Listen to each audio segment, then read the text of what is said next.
Hey, this is Matt Hartman with Duke Tip, and we're here to talk with Mike Cuales about 360 video and virtual reality. So, to start us off, could you tell us who you are and what it is you do? Sure.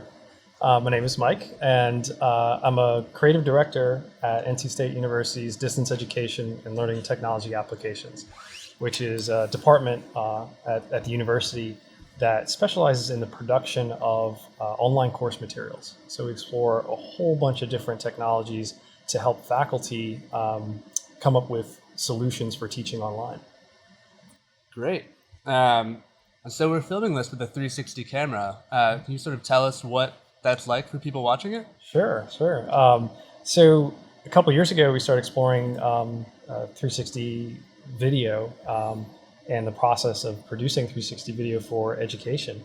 And basically, 360 video is a simulated environment that you bring to the end user, and you play it back in a way such that the user can look all around in all directions, up, down, left, right. And that starts to approach this term virtual reality when you use something like a Google Cardboard, where you put your smartphone in the cardboard and hold it up to your head. And as you look all around, you start to become immersed in that environment. So the video that's shot basically encompasses or surrounds the inside of a sphere. So you can look in every direction. So, when you use the Google Cardboard, as you look right, the video pans right. Correct. So Interesting. it starts to simulate a real world environment, or the environment in which you and I are sitting in. So what we're shooting today, when you play that back from that perspective, you'll be able to look anywhere in this room. Great. So, how does that work? So probably a lot of science and math and numbers and stuff that I may or may not be familiar with, but from my vantage point, the way it works is typically you have an array of cameras. Could be as few as two cameras or two lenses, or as many as 16. I've seen a camera rig with 16 different cameras pointing in all different directions. This particular camera has six.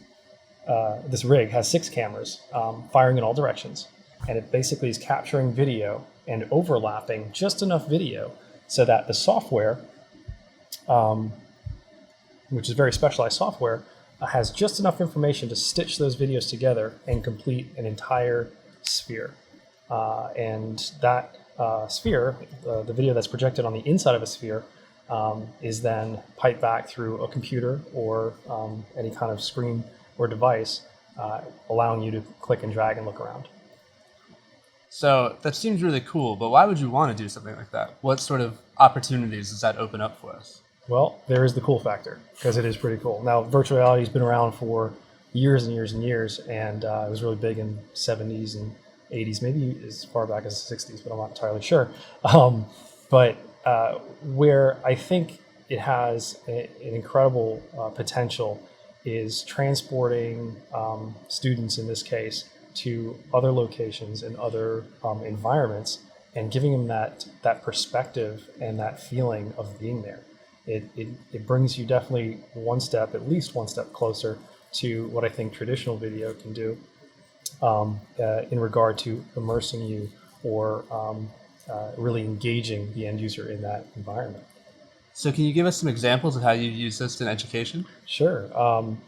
So more recently at NC State, we're working on several different courses that are experimenting with 360 video as a teaching tool. And what we're able to do for a community nutrition course, which teaches students how to engage different communities on how to shop healthy, how to prepare food safely, and how to do all that stuff on a budget. So what we did was we shot some video of different scenarios and different things that happen in the kitchen and in the classroom to help incoming students be more comfortable engaging these end user audiences. We've also applied 360 video in the exploration of landscape architecture and visualizing different designs in landscape. Probably the most exciting one, and one of our earliest projects, was looking at a prescribed fire burn. So we go out into a field, and the field is literally lit on fire to help control the underbrush and promote the growth of longleaf pine. So we wanted to show landowners how to do that safely and effectively. And so we used, again, the 360 video to immerse that student in that environment to kind of break down some of those fears or some of that confusion that might happen when you light a large piece of land on fire. And so you mentioned 360 video as a part of a sort of broader virtual reality. What other kinds of technology are available in virtual reality? So 360 video just barely touches on virtual reality. And there's some interesting arguments that 360 video is not really virtual reality because you can't physically move around the space. But I think what is happening in the industry is so exciting because you will have fully crafted or created realistic environments which you can move around and navigate around. So it's not just giving the end user the control to look around, but you can actually explore these environments and feel like you're there.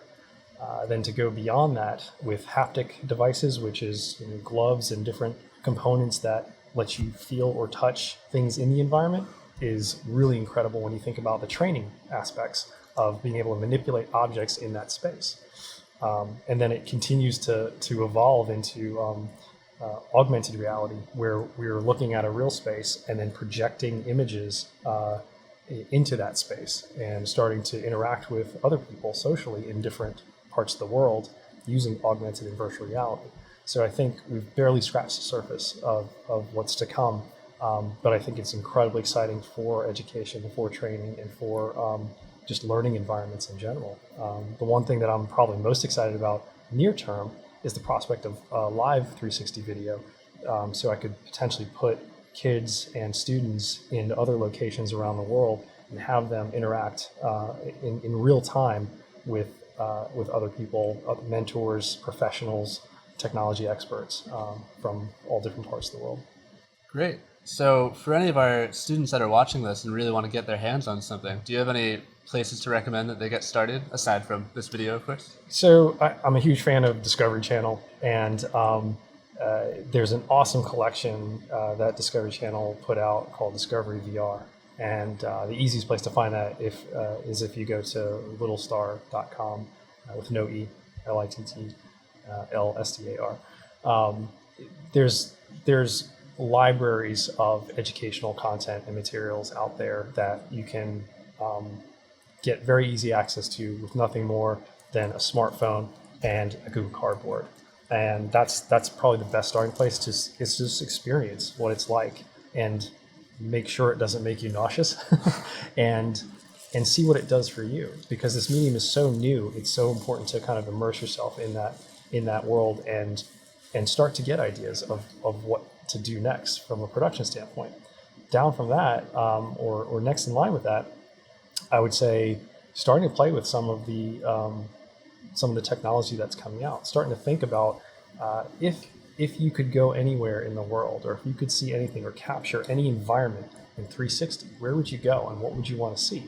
At a recent STEM Expo, I was doing some demos for, I think it was middle school, mostly middle school, elementary school kids, and we had some demos of under the water divers and huge whale sharks, and really, really cool stuff. And they got the biggest kick out of being under the water, because that's not someplace you typically get to go.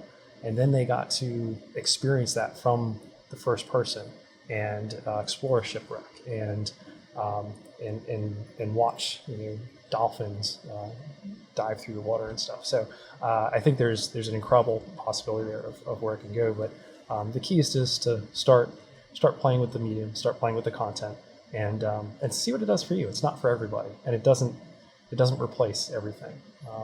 I think that's one of the most important aspects. Is what I personally would like to do is focus on small, engaging segments that inspires kids to go out and explore, to go out and dig deeper into the material. Maybe they'll read that book again on the solar system because they experienced something in virtual reality that was so incredible and so moving.